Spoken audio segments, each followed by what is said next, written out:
ಮನೆಯಲ್ಲಿ ಇಂತಹ ದರಿದ್ರ ನಡತೆ ಇರುವ ಹೆಂಗಸರು ಇದ್ದರೆ ಖಂಡಿತವಾಗಿಯೂ ಮನೆ ಉದ್ಧಾರವಾಗುವುದಿಲ್ಲ.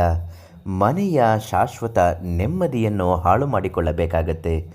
ಮನೆಯಲ್ಲಿ ಕೆಲವೊಂದು ತಪ್ಪುಗಳು ಹೆಂಗಸರು ಈ ರೀತಿಯಾಗಿ ಮಾಡುತ್ತಿದ್ದರೆ ಅದನ್ನು ಇವತ್ತೇ ನಿಲ್ಲಿಸಬೇಕು. ಆ ತಪ್ಪುಗಳಿಂದ ಮನೆಯಲ್ಲಿರುವವರೆಲ್ಲರೂ ಸರ್ವನಾಶ ಖಂಡಿತ ಆಗೇ ಆಗುತ್ತದೆ. ಮನೆಯ ಏಳಿಗೆ ಅನ್ನುವುದು ಆಗುವುದಿಲ್ಲ. ಹಾಗಿದ್ದಲ್ಲಿ ಆ ತಪ್ಪುಗಳು ಯಾವುದು, ಅದರಿಂದ ಆಗುವಂತಹ ಅನಾಹುತಗಳು ಏನು, ಎಲ್ಲ ಮಾಹಿತಿಯನ್ನು ಇವತ್ತಿನ ವಿಡಿಯೋದಲ್ಲಿ ನಿಮಗೆ ತಿಳಿಸ್ಕೊಡ್ತೀನಿ. ಅದಕ್ಕಿಂತ ಮೊದಲು ನೀವಿನ್ನೂ ನಮ್ಮ ಅದೃಷ್ಟಧಾರೆ ಚಾನಲನ್ನು ಸಬ್ಸ್ಕ್ರೈಬ್ ಮಾಡಿಲ್ಲ ಅಂದರೆ ದಯವಿಟ್ಟು ಈ ಕೂಡಲೇ ಸಬ್ಸ್ಕ್ರೈಬ್ ಮಾಡಿ, ದಿವ್ಯ ದರ್ಶನ ಕಾರ್ಯಕ್ರಮಕ್ಕೆ ಒಂದು ಲೈಕ್ ಮಾಡಿ. ನಾವು ಹಾಕುವಂತಹ ಪ್ರತಿ ದೈವ ಮಾಹಿತಿ, ಸಮಸ್ಯೆಗಳ ಪರಿಹಾರ ಮಾಹಿತಿಗಳು ಉಚಿತವಾಗಿ ನಿಮಗೆ ಲಭ್ಯವಾಗುತ್ತೆ. ಹಾಗೂ ಅದೃಷ್ಟ ಲಕ್ಷ್ಮಿ ಕಟಾಕ್ಷ ಯಂತ್ರವನ್ನು ಮನೆಯಲ್ಲಿಟ್ಟು ಪ್ರತಿನಿತ್ಯ ಪೂಜೆ ಮಾಡಿಕೊಂಡು ಬರುವುದರಿಂದ ನಿಮ್ಮ ಮನೆಯಲ್ಲಿರುವಂತಹ ಯಾವುದೇ ರೀತಿಯ ಹಣಕಾಸಿಗೆ ಸಂಬಂಧಪಟ್ಟ ಸಮಸ್ಯೆಗಳಿದ್ದರೂ ಶಾಶ್ವತವಾಗಿ ನಿವಾರಣೆ ಆಗುತ್ತೆ. ಸಾಲದ ಸಮಸ್ಯೆಗಳು ನಿವಾರಣೆ ಆಗುತ್ತೆ. ಅದಕ್ಕಾಗಿ ಕೀರ್ತಿ ಪ್ರಸಾದ್ ಗುರೂಜಿ ಅವರಿಗೆ ಒಂದು ಕರೆ ಮಾಡಿ ಇವತ್ತೇ ಅದನ್ನು ಕೇಳಿ ಪಡೆದುಕೊಳ್ಳಬೇಕು. ಇನ್ನು ನಿಮಗೆ ವಿಚಾರದಲ್ಲಿ ತಿಳಿಸಿರುವ ಹಾಗೆ ಕೆಲವು ನಡತೆ ಸ್ವಭಾವಗಳು ಇರುವ ಹೆಂಗಸರ ಲಕ್ಷಣಗಳು, ದರಿದ್ರ ಲಕ್ಷಣಗಳು ಹೇಗಿರುತ್ತೆ ಅಂದರೆ, ಮೊದಲನೇದಾಗಿ ಅವರು ಎಂದಿಗೂ ಸೂರ್ಯ ಉದಯಕ್ಕೂ ಮೊದಲು ಎದ್ದೇಳುವುದಿಲ್ಲ. ಮನೆ ಮುಂದೆ ನೀರು ಹಾಕಿ ರಂಗೋಲೆ ಹಾಕುವುದಿಲ್ಲ. ಅಂತಹ ಮನೆಯಲ್ಲಿ ಲಕ್ಷ್ಮಿ ನೆಲೆಸುವುದಿಲ್ಲ. ಮನೆಯಲ್ಲಿ ದರಿದ್ರ ಉಂಟಾಗುತ್ತದೆ. ಇದು ದರಿದ್ರ ಲಕ್ಷ್ಮಿ ಅಂದರೆ ಮನೆಯಲ್ಲಿರುವಂತಹ ದರಿದ್ರ ಹೆಂಗಸಿನ ಸ್ವಭಾವವಾಗಿರುತ್ತೆ. ಇನ್ನು ಎರಡನೆಯದಾಗಿ ಸಾಮಾನ್ಯವಾಗಿ ಎಲ್ಲರೂ ಮಾಡುವ ತಪ್ಪುಗಳು ಅದೇನೆಂದರೆ, ನನಗೆ ಅದೃಷ್ಟನೇ ಸರಿಯಿಲ್ಲ ಅಂತ ಅವರನ್ನು ಅವರೇ ಬೈಕೋತಾರಲ್ಲ, ಅದು ದರಿದ್ರ ಮನಸ್ಥಿತಿ ಇರುವ ಹೆಂಗಸರ ಲಕ್ಷಣ. ಆದರೆ ದರಿದ್ರ ಮಹಿಳೆಯರು ಎಷ್ಟೇ ಸೌಕರ್ಯ ಇದ್ದರೂ ಸಹ ನನಗೇನೂ ಇಲ್ಲ, ನನಗೆ ಯಾವುದು ಸಿಗಲ್ಲ, ನಮ್ಮ ಮನೆಯಲ್ಲಿ ಅದು ಸರಿ ಇಲ್ಲ, ನನಗೆ ಆರೋಗ್ಯ ಚೆನ್ನಾಗಿಲ್ಲ ಅಂತ ಅವರನ್ನು ಅವರೇ ಬೈಕೊಳ್ತಾರಲ್ಲ, ಅದು ಸಹ ದರಿದ್ರ ಲಕ್ಷಣವಾಗುತ್ತದೆ. ಅಂತಹ ಮನೆಯಲ್ಲಿ ಆರ್ಥಿಕ ಸಮಸ್ಯೆ ವಿನಾಕಾರಣ ಉಂಟಾಗ್ಬಿಡುತ್ತೆ.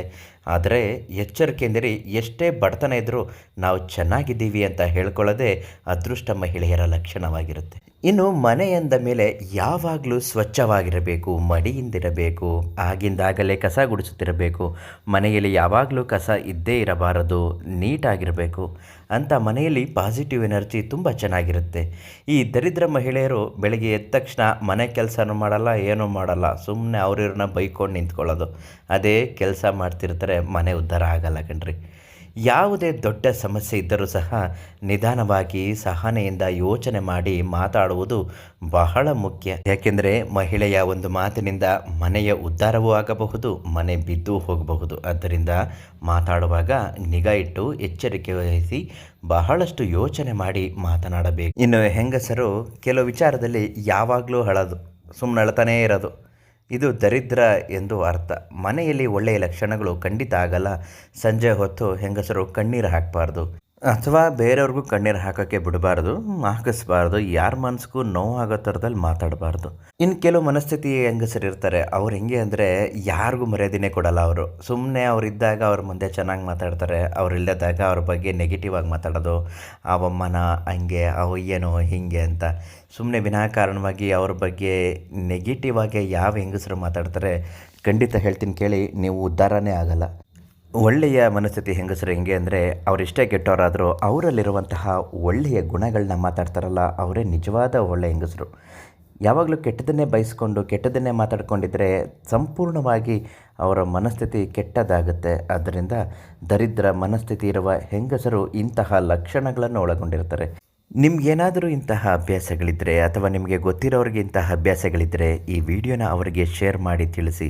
ಹಾಗೂ ಸ್ನೇಹಿತರೆ, ನಿಮ್ಮ ಜೀವನದ ಯಾವುದೇ ಸಮಸ್ಯೆಗಳು ಶಾಶ್ವತವಾಗಿ ಬಗೆಹರಿಯಬೇಕು ಅನ್ನೋದಾದರೆ ಪ್ರಧಾನ ತಾಂತ್ರಿಕರು, ದೈವಜ್ಞರು ಆದ ಶ್ರೀ ಕೀರ್ತಿ ಪ್ರಸಾದ್ ಗುರೂಜಿ ಅವರಿಗೆ ಒಂದು ಕರೆ ಮಾಡಿ ಸಂಪರ್ಕಿಸಿ.